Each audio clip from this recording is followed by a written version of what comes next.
SLBC tunnel నుంచి మృతదేహం వెలికి తీశారు. టీబీఎం మిషన్ ముందు భాగంలో మృతదేహం టన్నెల్ బయటకు తీసుకొచ్చారు సహాయక సిబ్బంది. మృతదేహం గురుప్రీత్ సింగ్ దా గుర్తించారు. అలాగే పూర్తి నిర్ధారణ తర్వాత కుటుంబ సభ్యులకు అప్పగించనున్నారు. నాగర్ కర్నూలు ప్రభుత్వ ఆసుపత్రికి మృతదేహం తరలించారు. పోస్ట్ మార్టం తర్వాత డెడ్ బాడీ కుటుంబ సభ్యులకు అప్పగించనున్నారు.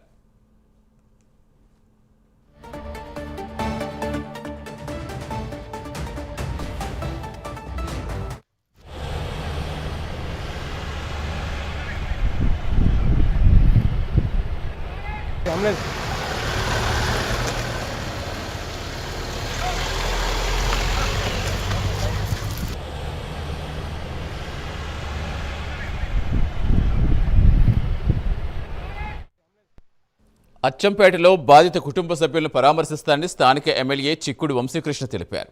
ప్రభుత్వం తరపున ఆర్థిక సాయం అందిస్తామన్నారు.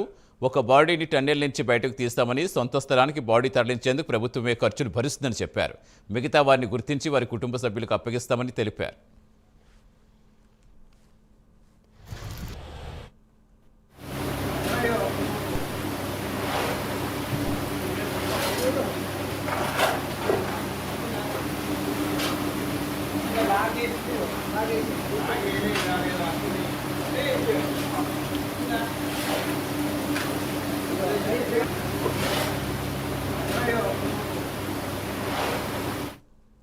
ఎస్ఎల్బీసీ టన్నెల్ నుంచి ఒక మృతదేహం వెలికి తీశారు. టీబీఎం మిషన్ ముందు భాగంలో మృతదేహాన్ని టన్నెల్ నుంచి బయటకు తీసుకొచ్చారు సహాయక సిబ్బంది. తాజా సమాచారం ఇచ్చేందుకు మా కరెస్పాండెంట్ హరిశంకర్ చెబుతున్నారు. హరిశంకర్, ఇప్పుడు పూర్తిగా నిర్ధారణ అయిందా? గురుప్రీత్ సింగ్గా అనుమానిస్తామని చెప్తున్నారు. మిగతా వారిని కూడా తీసుకొచ్చే ప్రయత్నం ఎంతవరకు వచ్చిందనుకోవచ్చు? ఎప్పటిలోపు ఈ ఆపరేషన్ కంప్లీట్ అవుతుందనుకోవచ్చు?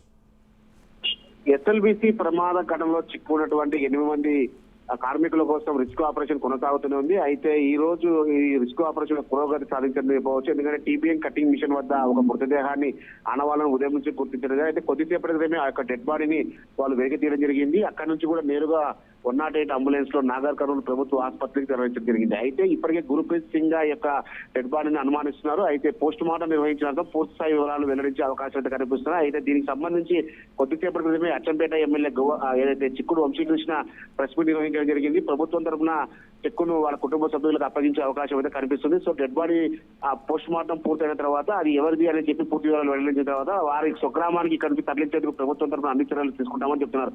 అయితే మిగతా 7 మంది కోసం గాలింపు చర్యలు కొనసాగుతూ ఉంటాయి. దాదాపు 16 రోజులుగా యొక్క పోస్ట్ మార్టం ఏదైతే రిస్క్ ఆపరేషన్ కొనసాగుతున్న నేపథ్యంలో 11 బృందాలు ఎంత కష్టమైనా కూడా ఈ ఆపరేషన్ కొనసాగిస్తున్న పరిస్థితి. మరికొన్ని గంటల్లో ఈ యొక్క రిస్క్ ఆపరేషన్ పూర్తి చేయాలని చెప్పి కూడా వాళ్ళకి టార్గెట్ పెట్టుకున్నట్టు కూడా తెలుస్తుంది. మొత్తంగా 16వ రోజుకు చేరుకున్నటువంటి రిస్క్ ఆపరేషన్ మరికొన్ని గంటలు కావచ్చు, మరో 2 రోజుల్లో యొక్క రిస్క్ ఆపరేషన్ పూర్తి చేసి ఇప్పటికీ దీనికి సంబంధించిన 3 సంబంధించిన ఆనవాళ్ళకి గుర్తించడం జరిగింది. ఈ 3 ఆనవాళ్ళకు సంబంధించినటువంటి అక్కడ దుర్వాసన వస్తున్న నేపథ్యంలో ఇక్కడ కూడా డెడ్ బాడీలు ఉన్నాయని అంచనా వేస్తున్నారు. సో రిస్క్ ఆపరేషన్ అయితే నిరంతరంగా కొనసాగుతూనే ఉంటుందని చెప్పి ఒకవైపు రిస్క్ ఆపరేషన్ సంబంధించిన అధికారులు అయితే చెప్తున్నారు. మొత్తంగా ఒక డెడ్ బాడీ లభించడంతో అందరూ ఊపిరి పీల్చుకున్నారు. ఎందుకంటే ఒకవైపు కన్వేయర్ బెల్ట్ అందుబాటులోకి రావడం, టీబీఎం కటింగ్ మిషన్ శకలాలు పూర్తిగా తొలగించడం, ఒక డెడ్ బాడీ దొరకడంతో కూడా అక్కడ ఉన్నటువంటి అధికారులు కావచ్చు, కుటుంబ సభ్యులు అయితే ప్రస్తుతానికి ఊపిరి పీల్చుకున్న పరిస్థితి ఉంది. డెడ్ బాడీని నాగర్ కర్నూలు ప్రభుత్వ ఆసుపత్రికి వచ్చి తరలించడం జరిగింది. ఈ రోజు రాత్రి పోస్ట్ మార్టం నిర్వహించి అక్కడి నుంచి కూడా అక్కడ కుటుంబ సభ్యులకు గురుప్రీత్ సింగ్ సంబంధించిన కుటుంబ సభ్యులకు ఆ డెడ్ బాడీని అందించిన తర్వాత దాన్ని నేరుగా వాళ్ళ స్వగ్రామాలను పంపించే అవకాశం అయితే కనిపిస్తుంది. మొత్తంగా దీనికి సంబంధించి ప్రభుత్వం తరఫున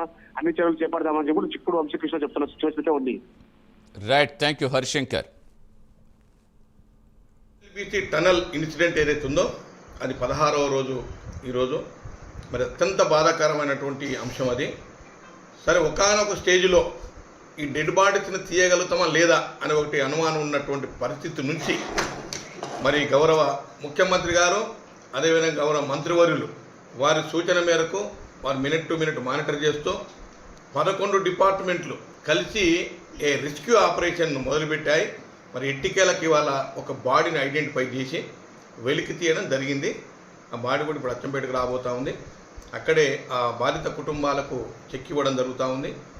తదుపరి నాగర్ కర్నూలుకి వెళ్ళిన తర్వాత అక్కడ PME post mortem examination post mortem చేసిన తర్వాత ఆ బాడీని మరి ఆ స్టేట్కు సంబంధించిన వాళ్ళకు హ్యాండ్ ఓవర్ చేసి ఆ బాడీని పూర్తిగా వాళ్ళ నేటివ్ ప్లేస్ వాళ్ళ ఊరికి తీసుకుపోయేంత వరకు గవర్నమెంట్ ఆఫ్ తెలంగాణ గౌరవ ముఖ్యమంత్రి గారు సూచన మేరకు ఆ బాడీని కూడా వాళ్ళ ఇంటి దగ్గర హ్యాండ్ ఓవర్ చేసే విధంగా ప్రభుత్వం అన్ని చర్యలు తీసుకుంటా ఉంది.